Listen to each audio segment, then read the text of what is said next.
ഭർത്താവിന്റെ അനുമതിയില്ലാതെ എന്റെ വാപ്പാടെ രോഗസന്ദർശനത്തിന് പോകാൻ എനിക്ക് അനുമതിയുണ്ടോ? നബി തങ്ങളോട് ചോദിക്കാൻ പറഞ്ഞയക്കുകയാണ്. ആ ചെറുപ്പക്കാരൻ ഇലാ ഹദ്റത്തി റസൂലില്ലാഹ്, അല്ലാഹുവിന്റെ റസൂലിന്റെ ഹദ്റത്തിൽ വന്നു. നബി തങ്ങളോട് ചോദിച്ചു, നബിയേ, അല്ലാഹുവിന്റെ തിരുദൂതരേ, ഇന്ന പെണ്ണ് അവരുടെ ഭർത്താവ് അങ്ങയുടെ സഹാബത്തിനോടൊപ്പം യുദ്ധത്തിന് പോയിരിക്കുകയാണ്. ആ പെണ്ണിന്റെ പിതാവ് രോഗശയ്യയിലാണ്. ആ പ്രിയപ്പെട്ട പിതാവ് രോഗശയ്യയിലായി കിടക്കുമ്പോ ഈ മകളെ ഒന്ന് കാണാൻ ആശ വെക്കുന്നുണ്ട്. പോകാൻ അനുമതിയുണ്ടോ നബിയേ? അല്ലാഹുവിന്റെ റസൂൽ ആ ചെറുപ്പക്കാരനോട് ചോദിക്കുകയാണ്, ആ പെണ്ണിന്റെ ഭർത്താവിന്റെ അനുമതിയുണ്ടോ? ഇല്ല നബിയെ, അനുമതി കൊടുത്തിട്ടില്ല. അല്ലാഹുവിന്റെ റസൂൽ പറഞ്ഞു, ആ പെണ്ണിന് വാപ്പാന്റെ രോഗസന്ദർശനത്തിന് നടന്നു പോകാൻ അല്ലാഹു അനുവദിക്കുന്നില്ല മോനെ. എന്റെ പ്രിയപ്പെട്ട സഹോദരിമാരെ, സഹോദരന്മാരെ, ചിന്തിക്കണം. അവിടെയാണ് ഒരു പെണ്ണിന്റെ ഈമാൻ ആലോചിക്കേണ്ടത്. അല്ലാഹുവിനെ പേടിച്ച് ജീവിക്കുന്ന ഒരു സ്വഹാബി വനിതയുടെ ഈമാനിക ആവേശം മനസ്സിലാക്കേണ്ടത്. അല്ലാഹുവിന്റെ റസൂലിനെ കുറിച്ച് ചിന്തിക്കുന്ന, അല്ലാഹുവിന്റെ റസൂലിനെ അനുസരിക്കുന്ന, അല്ലാഹുവിന്റെ റസൂലിന്റെ ചര്യ മുറുകെ പിടിക്കുന്ന ഒരു സ്വാലിഹത്തായ സ്വഹാബി വനിതയുടെ ഈമാനിക ആവേശവും പരിവേഷവും മണപൊട്ടിയൊഴുകുന്നത് അവിടെയാണ്. നിങ്ങൾ ആലോചിച്ചു നോക്ക്. ആ പെണ്ണിനോട് വന്ന് ഈ ചെറുപ്പക്കാരൻ പറയുകയാണ്, ഭർത്താവിന്റെ അനുമതിയില്ലെങ്കിൽ പിതാവിനെ സന്ദർശിക്കാൻ റസൂലുള്ളാഹിക്ക് അനുമതിയില്ല, റസൂലുള്ള സമ്മതം തന്നിട്ടില്ല. ആ പെണ്ണാ ചെറുപ്പക്കാരനെ മടക്കി അയക്കുകയാണ്. രണ്ടാമതും ആ ചെറുപ്പക്കാരൻ ആ സഹോദരിയുടെ അടുത്തേക്ക് നടന്നു വരികയാണ്. ആ പെണ്ണിനോട് വന്ന് പറയുന്നു, പെണ്ണേ, നിന്റെ പ്രിയപ്പെട്ട പിതാവ് മരണാസന്ന അവസ്ഥയിലാണുള്ളത്, മരണാസന്ന രോഗശയ്യയിലാണുള്ളത്, കട്ടിലിൽ കിടന്നുകൊണ്ട് പിടക്കുകയാണ്. ആ പിതാവിന്റെ അവസാന അഭിലാഷമെന്ന നിലയിൽ മകളായ നിന്നെയൊന്ന് കാണാനും നിന്നോടൊരു വാക്ക് പറയാനും ആഗ്രഹമുണ്ട്. ആ പിതാവിനെ നിനക്കൊന്ന് കാണണ്ടേ പെണ്ണേ? ആ പിതാവിനോട് അവസാനമായി നിനക്കൊരു സലാം പറയണ്ടേ പെണ്ണേ?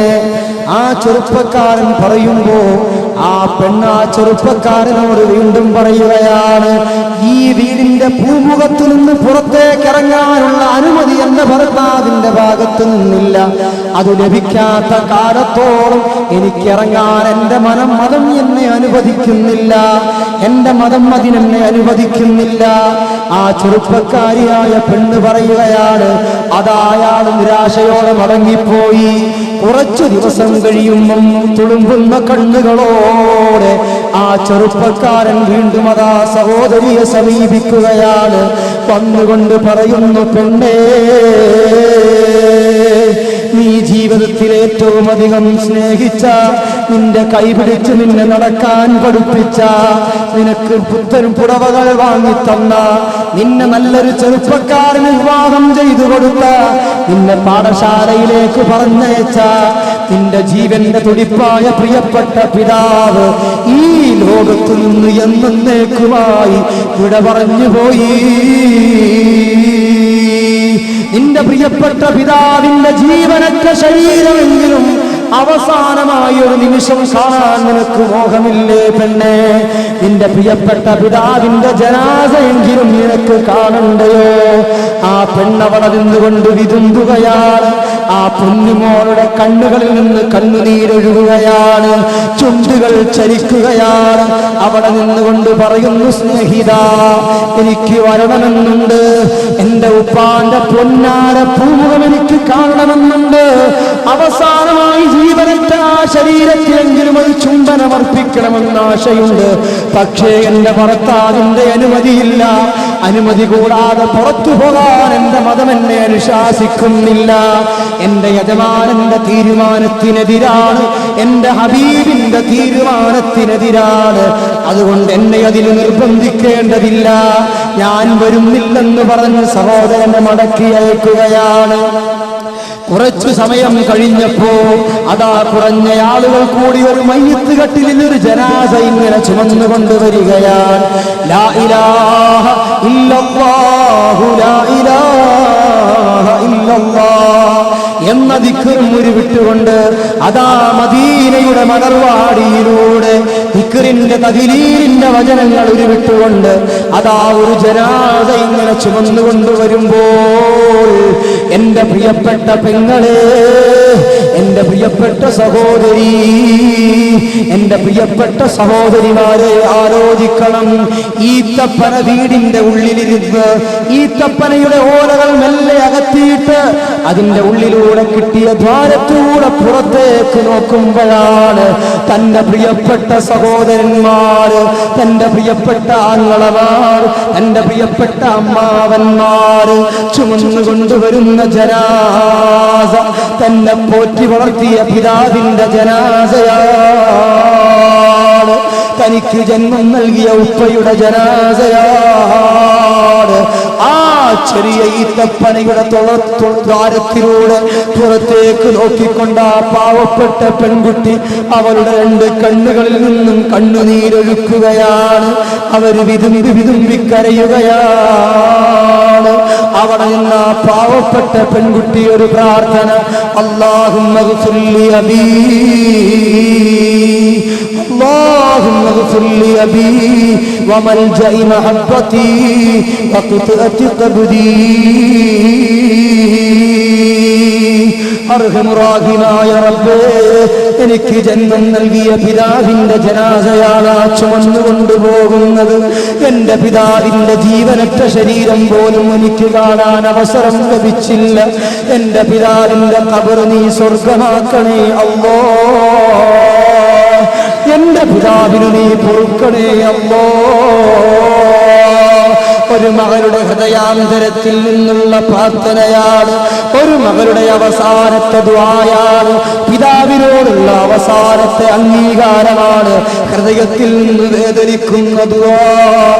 ഞാൻ ചുരുക്കി പറയട്ടെ സഹോദരങ്ങളെ, ആ പ്രിയപ്പെട്ട പിതാവിനെ ഖബറടക്കി എല്ലാവരും മടങ്ങി അന്ന് രാത്രിയിൽ ആ സഹോദരി കിടന്നിറങ്ങുമ്പോ മദീന സമൂഹം മുഴുവനും ഉറക്കത്തിലേക്ക് വഴുതി വീഴപ്പോ അതാ ഹബീബായ നബി മുഹമ്മദ് മുസ്തഫ സ്വല്ലല്ലാഹു അലൈഹി വസല്ലമ തങ്ങള് മെല്ലയതാ തന്റെ തലയണയിലേക്ക് തലചാച്ചപ്പോഴേക്ക് വഔഹല്ലാഹു ഇലാ റസൂലില്ലാഹ്, ബഹുമാനപ്പെട്ട റൂഹുൽ അമീൻ മലക്ക് ജിബ്രീൽ അലൈഹിസ്സലാം ഇറങ്ങി വന്നുകൊണ്ട് ഉറക്കത്തിലേക്ക് വഴുതി വീഴുന്ന നേതാവിനെ തട്ടി ഉണർത്തിയിട്ട് പറയുന്നു, യാ റസൂലല്ലാഹി റസൂലല്ലാഹ്, ഓ ഹബീബായ നബിയേ, ഓ പ്രിയപ്പെട്ട നബിയേ, ഇന്നൊരു പിതാവിന്റെ ശരീരങ്ങളെ മറമാടിയില്ലേ നബിയേ. ആ പ്രിയപ്പെട്ട പിതാവിന് ഭർത്താവിനെ അനുസരിക്കുന്ന ഒരു മകമില്ലേ നബിയേ. ഭർത്താവിനെ അനുസരിച്ചതിന്റെ പേരിൽ സ്വന്തം വീട് വിട്ട് പുറത്തു പോകാതെ അല്ലാഹുവിനെ പേടിച്ച് അല്ലാഹുവിന്റെ റസൂലിനെ പേടിച്ച് വീടിന്റെ ഉള്ളറയിൽ ജീവിതം സംശുദ്ധമാക്കിയ, വീടിന്റെ ഉള്ളറയിൽ ഒതുങ്ങിക്കൂടിയ ആ പാവപ്പെട്ട മകളുടെ ദുആഇന്റെ ബറക്കത്ത് കൊണ്ട് അല്ലാഹു ആ വാപ്പാക്ക് പുറത്തു കൊടുത്തു നബിയേ. പോരാ, അല്ലാഹുവിന്റെ അനുഗ്രഹീത സ്വർഗത്തിന് ഉന്നതമായ പദവി നൽകി നബിയേ. അല്ലാഹുവിന്റെ റസൂലിനോട് റൂഹുൽ അമീൻ മലക്ക് ജിബ്രീൽ അലൈഹിസ്സലാത്തു വസ്സലാം വന്ന് പഠിപ്പിച്ചുവെങ്കിൽ എന്റെ പ്രിയപ്പെട്ട സഹോദരിമാരെ, ഭർത്താവിന്റെ അനുമതി കൂടാതെ ഊരു ചുറ്റാനിറങ്ങുമ്പോഴേക്ക് നാട്ടിൽ ഭർത്താവില്ലെങ്കിൽ, ഭർത്താവ് ജോലിക്ക് പോയതാണെങ്കിൽ, ഭർത്താവ് വിദേശത്താണെങ്കിൽ അദ്ദേഹത്തിന്റെ അനുമതി കൂടാതെ നിന്റെ വയസ്സായ മാതാപിതാക്കളെ സന്ദർശിക്കാൻ പോലും നിനക്ക് അല്ലാഹുവിന്റെ മതം അനുവദിക്കുന്നില്ല എങ്കിൽ എന്റെ പ്രിയപ്പെട്ട സഹോദരി, എന്റെ പ്രിയപ്പെട്ട പെങ്ങളെ, നിസാര പ്രശ്നത്തിന്റെ പേരിൽ, വളരെ നിസാരമായ പ്രശ്നത്തിന്റെ പേരിൽ നീ പഞ്ചായത്തിന്റെ പടികൾ ചവിട്ടിക്കയറാറുണ്ടല്ലോ, നീ മാർക്കറ്റിൽ ഊരു ചുറ്റാറുണ്ടല്ലോ, അയൽവാസികളുടെ വീട്ടിൽ ഫിത്നയും ഫസാദും പറയാൻ ഇറങ്ങിത്തിരിക്കാറുണ്ടല്ലോ. അല്ലാഹുവിൽ വിശ്വാസമുള്ള ഒരു പെണ്ണിന്, അല്ലാഹുവിന്റെ റസൂലിനെ അംഗീകരിക്കുന്ന ഒരു പെണ്ണിന് ഇത് സാധ്യമാണോ പെങ്ങളെ? അല്ലാഹുവിന്റെ റസൂൽ പറയുകയാണ്, എന്റെ പ്രിയപ്പെട്ട ഫാത്തിമ, വേറൊരു വിഭാഗം പെൺകൊടിമാരെ ആ നരകത്തിൽ എനിക്ക് കാണാൻ കഴിഞ്ഞു ഫാത്തിമ. അവരുടെ സ്വഭാവം എന്താണ്? അമ്മല്ലത്തി തഅകുലു ജസദഹാ ഫകാനത് തസീനു ലിർരിജാലി വതഗ്താബുന്നാസ്. അല്ലാഹുവിന്റെ റസൂൽ പറയുകയാണ്, ആ പെൺകൊടിമാർ അവരുടെ സ്വന്തം ശരീരത്തിലെ മാംസങ്ങൾ ഇങ്ങനെ കടിച്ചു പറിച്ചു തിന്നുകൊണ്ടിരിക്കുകയാണ്, സ്വന്തമായി കടിച്ചു പറിച്ചു തിന്നുകൊണ്ടിരിക്കുകയാണ്. നരകത്തിന്റെ ചൂടേറ്റുകൊണ്ട് അതാ ഉരുകിയൊലിക്കുന്ന മാംസഖണ്ഡങ്ങളെ ആ പെൺകൊടിമാരതാ ചവച്ചരച്ചു തിന്നുകൊണ്ടിരിക്കുകയാണ്. അവരാരാണെന്നറിയോ ഫാത്തിമ? അല്ലാഹുവിന്റെ റസൂൽ പറയുന്നു, വകാനതു തസീനു ലിർരിജാൽ. അന്യപുരുഷന്മാർക്ക് വേണ്ടിയിട്ട് സ്വന്തം ശരീരത്തിന്റെ ഭംഗി പ്രകടിപ്പിക്കുന്ന പെണ്ണുങ്ങളാണവർ. അന്യപുരുഷന്മാരുടെ മുന്നിലേക്ക് കടന്നു ചെല്ലുമ്പോ, അന്യപുരുഷന്മാരുള്ള സദസ്സിലേക്ക് കടന്നു ചെല്ലുമ്പോ കണ്ണിന് കൺമശിയിട്ട് കറുപ്പിക്കുന്ന പെണ്ണുണ്ടല്ലോ, മുഖത്ത് പൗഡറിട്ട് വെളുപ്പിക്കുന്ന പെണ്ണുണ്ടല്ലോ, ചുണ്ടിന് ലിപ്സ്റ്റിക്കിട്ട് ചുവപ്പിക്കുന്ന പെണ്ണുണ്ടല്ലോ. ആ പെണ്ണിനെ കുറിച്ചാണ് ഫാത്തിമ അല്ലാഹുവിന്റെ റസൂൽ പറയുന്നു, ഫാത്തിമ പെണ്ണിന്റെ ശരീരം അന്യപുരുഷന്റെ മുമ്പിൽ അർപ്പിക്കാൻ അവൾ സമ്മതിച്ച അവളുടെ ശരീരം അവളെ കൊണ്ട് തീറ്റിക്കുമെന്ന് മുഹമ്മദ് മുസ്തഫ സല്ലല്ലാഹു അലൈഹി വസല്ലം തങ്ങൾ പഠിപ്പിക്കുകയാണ്. പിന്നീട് അല്ലാഹുവിന്റെ റസൂൽ ഫാത്തിമ ബീവിയോട് പറയുകയാണ്, ഫാത്തിമ, വേറെ ഒരു വിഭാഗം പെൺകൊടിമാരെയാ നരകത്തിൽ എനിക്ക് കാണാൻ കഴിഞ്ഞു ഫാത്തിമ. വഅമ്മല്ലത്തി ശദ്ദ റിജ്ലാഹാ മാ യദൈഹാ ഇലാ നാസിയതിഹാ വസല്ലതത് അലൈഹൽ ഹയ്യാതു വല്ലഖാരിബ്. ഫാത്തിമ, നിനക്കറിയുമോ, ആ നരകത്തിൽ ഒരു വിഭാഗം പെൺകൊടിമാർ അവരുടെ രണ്ട് കൈകാലുകളെ അവരുടെ മൂർധാവിലേക്ക് വലിച്ചു കെട്ടിയിരിക്കുകയാണ് ഫാത്തിമ. ആ പെണ്ണുങ്ങളുടെ ശരീരത്ത് മാംസങ്ങൾ മുഴുവനും അതാ പാമ്പുകളും തേടുകളും കടിച്ചു പറിച്ചു തിന്നുകൊണ്ടിരിക്കുകയാണ്. അവരാരാണെന്നറിയുവോ ഫാത്തിമ? ആ പാമ്പുകളും തേളുകളും കടിച്ചു പറിച്ചു കൊണ്ടിരിക്കുന്ന ആ വിഭാഗം ആളുകൾ അവരാരാണെന്ന് അറിയുവോ ഫാത്തിമ?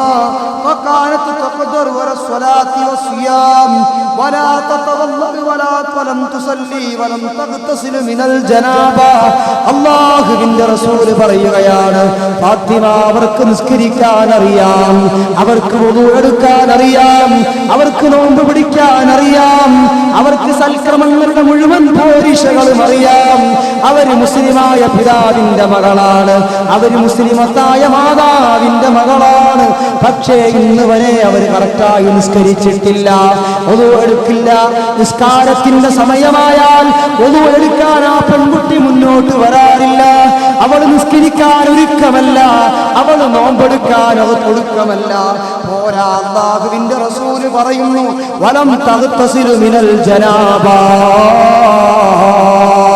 ആ പെണ്ണ് പാതിരാത്രിയിൽ ഭർത്താവുമായി ശാരീരിക സല്ലാപത്തിൽ ഏർപ്പെട്ടിട്ട് സുബഹിക്ക് മുമ്പേ എഴുന്നേറ്റ് കുളിച്ച് സുബഹി നിസ്കരിക്കേണ്ടതിന്റെ പകരം ആ പ്രിയപ്പെട്ട സഹോദരി ഉച്ചവരെ കുളിയെ നീട്ടിക്കൊണ്ടുപോകുന്നവളാണ്.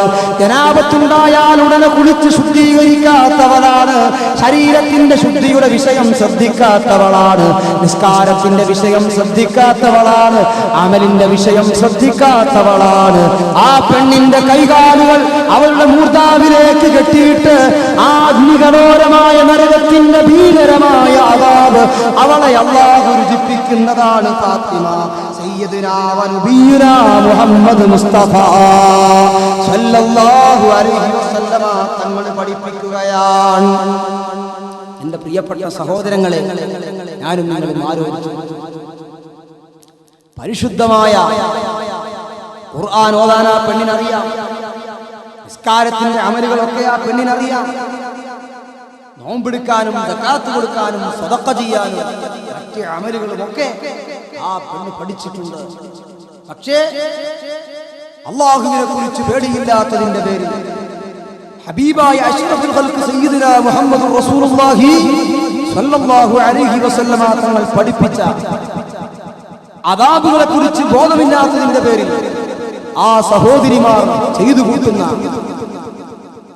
ആ സഹോദരിമാർ നിസ്കാരത്തിൽ അശ്രദ്ധവാന്മാരാവുകയാണ്, നോമ്പിന്റെ വിഷയത്തിൽ അശ്രദ്ധകളാവുകയാണ്, ഖുർആൻ ഓതാൻ അവർക്ക് സമയമില്ല.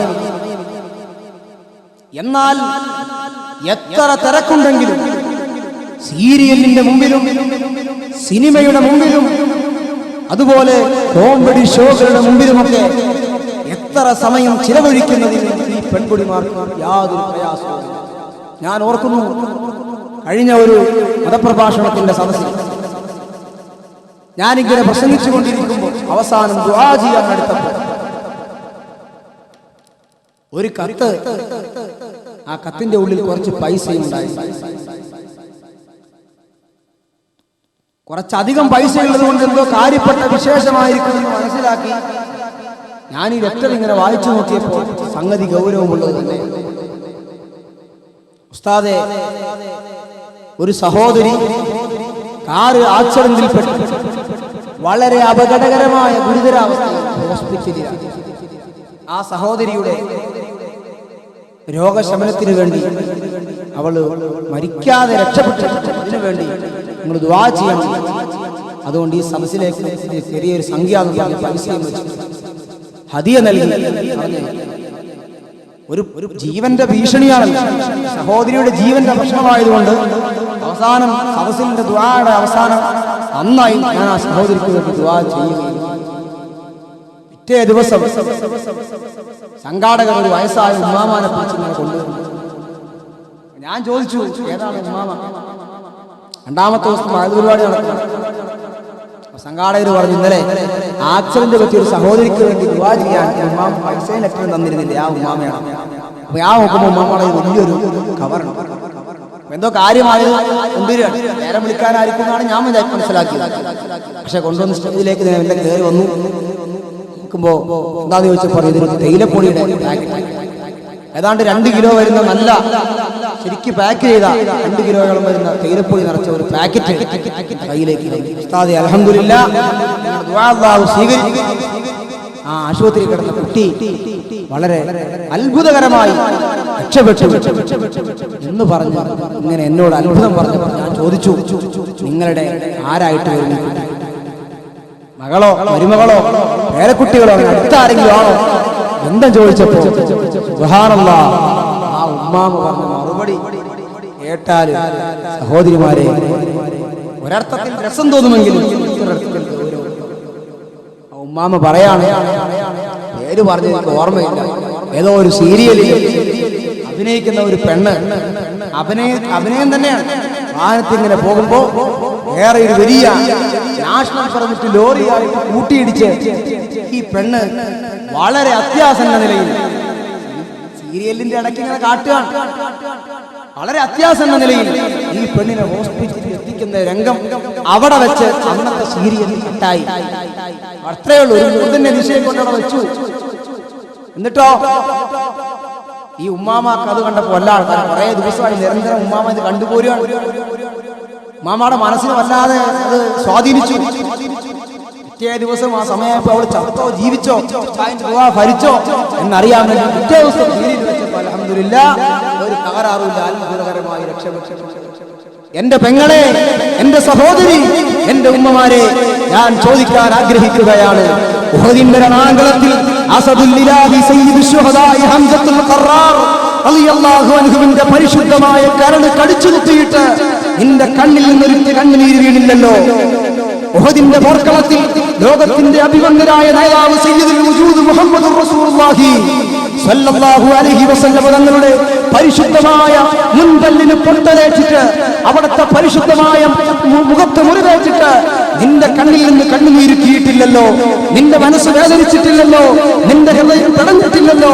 സയ്യിദുനാ ഉസ്മാൻ ഇബ്നു അഫ്ഫാൻ റളിയല്ലാഹു തആല അൻഹു നോമ്പുകാരനായിരിക്കെ ഒരു തുള്ളി വെള്ളം പോലും കൊടുക്കാതെ ബഹുമാനപ്പെട്ട ഉസ്മാൻ ഇബ്നു അഫ്ഫാൻ റളിയല്ലാഹു അൻഹുവിനെ ക്രൂരമായി വെട്ടിക്കൊലപ്പെടുത്തിയ ശത്രുക്കളുടെ ചരിത്രം പറയുമ്പോൾ ആ ഉസ്മാൻ ഇബ്നു അഫ്ഫാൻ റളിയല്ലാഹു അൻഹുവിന്റെ ഹൃദയം പിളരുന്ന വേദനയുടെ മരണരംഗം നിന്റെ കൽബുകളിലേക്ക് പ്രഭാഷണങ്ങളിലൂടെ കടന്നു വന്നപ്പോ പല സദസ്സുകളിൽ നിന്ന് കേട്ടിട്ട് നിന്റെ കണ്ണിൽ നിന്നിട്ട് കണ്ണുനീര് വീണില്ല എങ്കിൽ ഏതോ ഒരു നടി ഏതോ ഒരു സീരിയലിൽ അഭിനയത്തിനിടയിൽ ആക്സിഡന്റ് പറ്റി എന്ന വാർത്ത വന്നപ്പോ കരയാനും നേർച്ചയിടാനും നിന്റെ മനസ്സനുവദിച്ചുവെങ്കിൽ നീയും നിന്റെ മുൻഗാമികളായ സ്വാലിഹീങ്ങളായ പെൺകുടിമാരും തമ്മിലുള്ള ബന്ധത്തെ കുറിച്ച് നീ അളക്കാറുണ്ടോ സഹോദരി?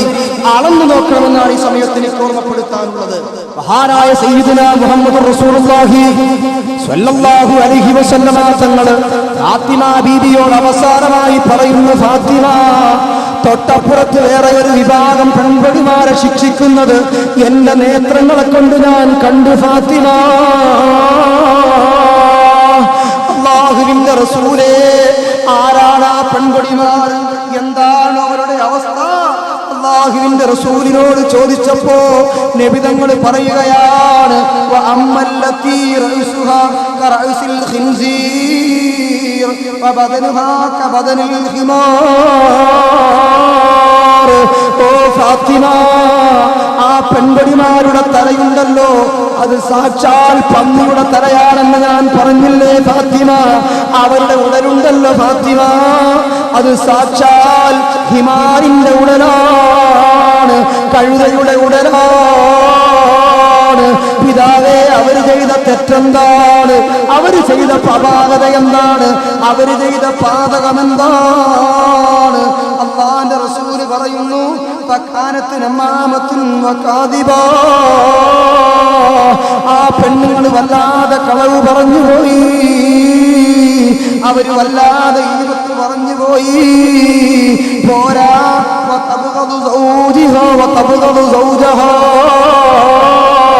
അവൾ അവളുടെ ഭർത്താവിനെ ദേഷ്യം പിടിപ്പിച്ചു പോയി. ഭർത്താവിന് പൊരുത്തമില്ലാത്ത അവസ്ഥയിൽ അവൾ പുറത്തുപോയി. ഹസനാഉയാദാത്തിൽ ജമാലി ഫഇന്നനി അഖ്ശാലൈക മിനൽ ഹബീസിൽ മുജ്രിമീ لا ترضى هذا الجمال على الوراء إلا لزوج أو قريب مجرم إلا لزوج أو قريب محرم. മഹാന്മാര് പഠിപ്പിക്കുകയാണ്, ഓ പെണ്ണേ, നിന്റെ ശരീരം സൗന്ദര്യമുള്ളതാണ്. ആ സൗന്ദര്യം ഭർത്താവിന് പൊരുത്തമില്ലാത്തവന്റെ മുന്നിൽ പ്രദർശിപ്പിക്കാനുള്ളതല്ലോ, അത് മരിച്ച വീട്ടിൽ പ്രദർശിപ്പിക്കാനുള്ളതല്ലോ, അത് കല്യാണ വീട്ടിൽ പ്രദർശിപ്പിക്കാനുള്ളതല്ലോ. അത് നിന്റെ ഭർത്താവിന്റെ മണിയറയിൽ, നിന്റെ ഭർത്താവിന്റെ അരമനയിൽ അവന്റെ മുന്നിൽ പ്രകടിപ്പിക്കാനുള്ള സൗന്ദര്യമാണ്. അത് മറ്റൊരുവന്റെ മുമ്പിൽ പ്രകടിപ്പിച്ച് നീ ഭർത്താവിന്റെ കോപം ഏറ്റുവാങ്ങരുതേ. നിന്റെ കണ്ണുകൊണ്ട് നീ അന്യൊരു പുരുഷനിലേക്ക് നോക്കരുതേ. കണ്ണിൽ സുറുമയിട്ടിട്ട് അന്യൊരുത്തിന് കാണാൻ അവസരം കൊടുക്കരുതേ. മുഖത്ത് പൗഡറിട്ട് വെളുപ്പിച്ചിട്ട് അന്യൊരു പുരുഷൻ കണ്ട് ആസ്വദിക്കാനുള്ള അവസരം നീ കൊടുക്കരുതേ. ചിതലും പുഴുക്കൾ താവളം പെരുത്തുണ്ടതിൽ സന്തോഷമാണവർക്ക് അവകൾക്ക് നീ ചെല്ലുന്നതിൽ. സന്തോഷമാണവകൾക്ക് നീ ചെല്ലുന്നതിൽ. പൊൻവർണ്ണ കോമള മൃദുലമായ ശരീരമിൽ സമരത്തിലാണ് പരസ്പരം തിന്നുന്നതിൽ. കാർഡില്ലറേഷൻ വേണ്ട പോലതിലുണ്ട്, ക്യൂ സിസ്റ്റമില്ല ഇന്നരാണതുകൊണ്ട്. അഴുകുന്നതാണൊരു 3 ദിവസം കൊണ്ടും സുഹൃത്തുക്കളെ നമുക്കുള്ള നേത്രം രണ്ടും ഉടൻ തന്നെ മുഖമിൽ കാണുമേ ഗുഹരണ്ട് നോക്കുന്ന പക്ഷം മണ്ടുമേ ഭയം കൊണ്ട് ബഹുമാനപ്പെട്ട തടവ ഉസ്താദ് റഹ്മത്തുള്ളാഹി അലൈഹി പറഞ്ഞതാണ്, അല്ലാഹു അവിടുത്തെ ഖബറിൽ ദറജ ഉയർത്തി കൊടുക്കുമാറാവട്ടെ. എന്റെ പെങ്ങളെ, നിന്റെ കണ്ണ് അന്യൊരു പുരുഷനെ ആകർഷിപ്പിക്കാൻ നീ കൺമഷി എഴുതിയ നിന്റെ കണ്ണ് നിന്നെ ഖബറിലേക്ക് വെച്ചാൽ അവിടെ പിന്നെ ആ സൗന്ദര്യത്തിനെ പ്രതീക്ഷിച്ചിരിക്കാൻ അവിടെ ആരുമില്ല പെങ്ങളെ.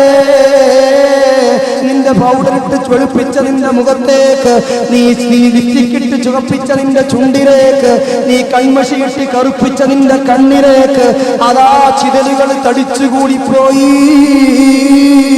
നിന്റെ അടുത്ത റേഷൻ കടയിൽ റേഷൻ കാർഡിലേക്കില്ല, നിനക്ക് റേഷനരി കിട്ടൂല എങ്കിൽ ഈ ഖബറാകുന്ന റേഷൻ കടയിൽ അവിടെ യാതൊരു ക്യൂ സിസ്റ്റവുമില്ല. കാർഡില്ല, റേഷൻ വേണ്ട പോലതിലുണ്ട്, ക്യൂ സിസ്റ്റമില്ല, തള്ളലാണതുകൊണ്ട്. അന്യൊരു പുരുഷന്റെ ദർശനത്തിനും സ്പർശനത്തിനും വേണ്ടി നീ കൊതിച്ചു പോയി എങ്കിൽ നിന്റെ കണ്ണവിടെ നശിച്ചു പോയി, നിന്റെ മുഖമവിടെ നശിച്ചു പോയി, നിന്റെ ചുണ്ടവിടെ നശിച്ചു പോയി. അതുകൊണ്ട് എന്റെ പെങ്ങളെ, ആലോചിച്ചു ജീവിച്ചോ, ചിന്തിച്ചു ജീവിച്ചോ, മുൻഗാമികളിലേക്ക് മടങ്ങിക്കോ. മഹിളമാരോട് മുത്തുനബി തങ്ങൾ നൽകിയ മുന്നറിയിപ്പുകൾ ജീവിതത്തിൽ ഓരോന്നോരോന്നായി മനസ്സിലാക്കി അത് ജീവിതത്തിൽ നിന്ന് അടർത്തി മാറ്റേണ്ടതിനെ അടർത്തി മാറ്റി, അടുപ്പിക്കേണ്ടതിനെ അടുപ്പിച്ച് അല്ലാഹുവിന്റെ പൊരുത്തത്തിൽ ജീവിച്ച് അവന്റെ പൊരുത്തത്തിലായി മരിക്കാനുള്ള ശ്രമം നടത്തിക്കോ.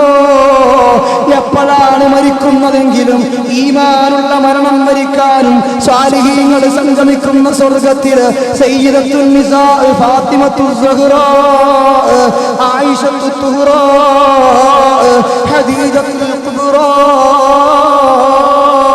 റളിയല്ലാഹു തആല അൻഹുന്ന ആ മഹദിമാരോട് വിളിച്ച് സ്വർഗത്തിലെത്താൻ ആശിക്കുന്ന പെങ്ങളെ, അതിനുവേണ്ടി പണിയെടുത്തോ, അതിനുവേണ്ടി ജോലി ചെയ്തോ, ആ രൂപത്തിൽ നിന്റെ ജീവിതം ചിട്ടപ്പെടുത്തിക്കോ. ബീബി ഫാത്തിമത്തുൽ സുഹ്റാ റളിയല്ലാഹു അൻഹയെ അലിയാര് തങ്ങൾ വിവാഹം കഴിച്ച് ആദ്യ രാത്രിയാണ്. ഫാത്തിമ ബീവി മണിയറയിൽ പുതുമാരനെയും പ്രതീക്ഷിച്ച് കാത്തിരിക്കുകയാണ്.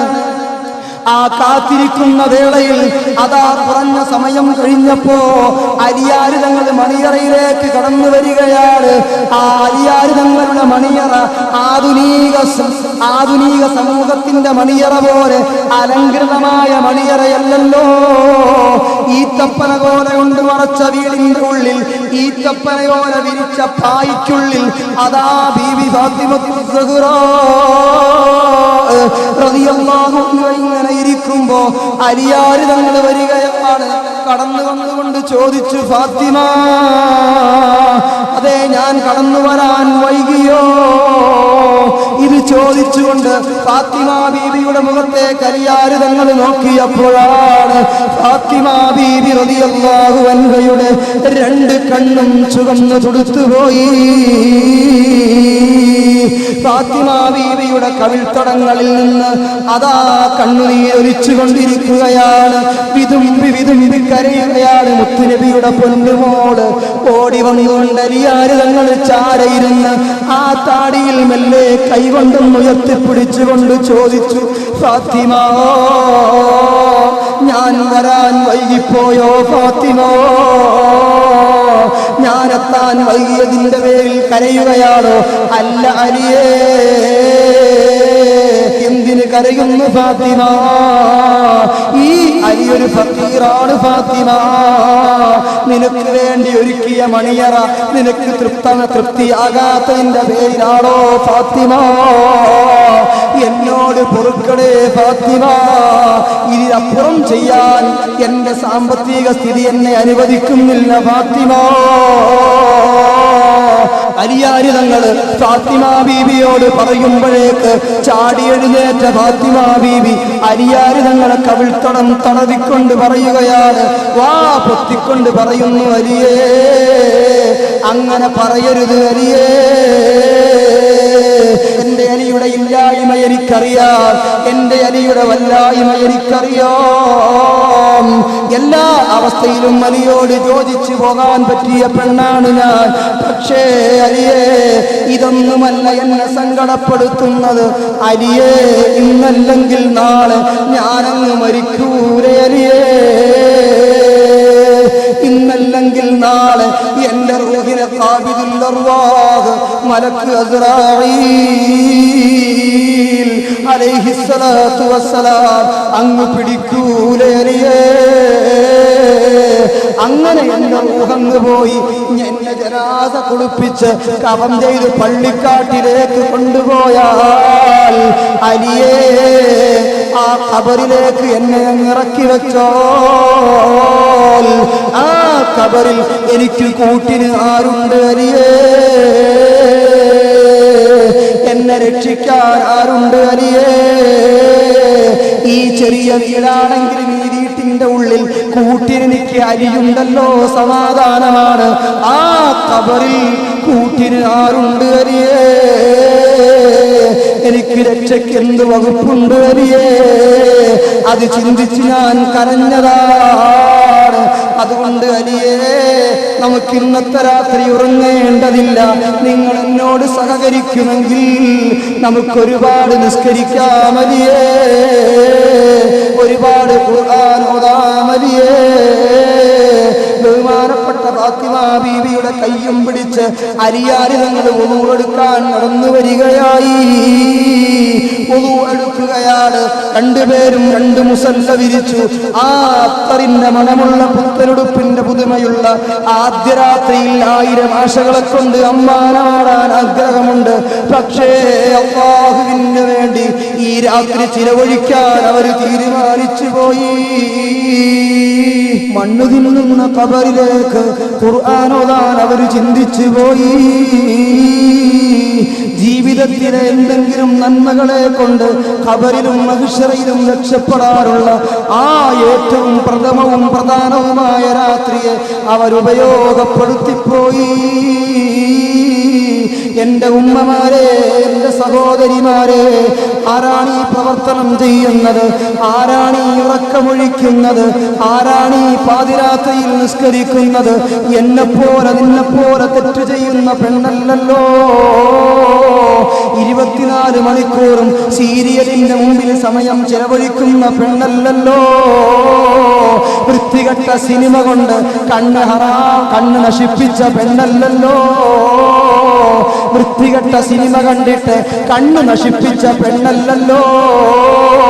ഹറാമ് ചിന്തിച്ചിട്ട് ഹൃദയം നശിപ്പിച്ച പെണ്ണല്ലല്ലോ.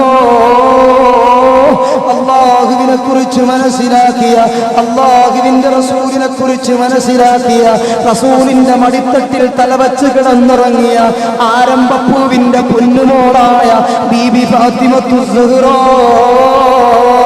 റളിയല്ലാഹു അൻഹയുടെ രാവിന്റെ അവസ്ഥയാണിത്. ആദ്യ രാത്രിയുടെ അവസ്ഥയാണിതെങ്കിൽ എന്റെ പ്രിയപ്പെട്ട പെങ്ങളെ, എന്റെ പ്രിയപ്പെട്ട സഹോദരി, ഈ വൈകിയ വേളയിൽ എന്റെ സംസാരം ഞാൻ നിർത്തുകയാണ്. ഇൻഷാ അല്ലാഹ്.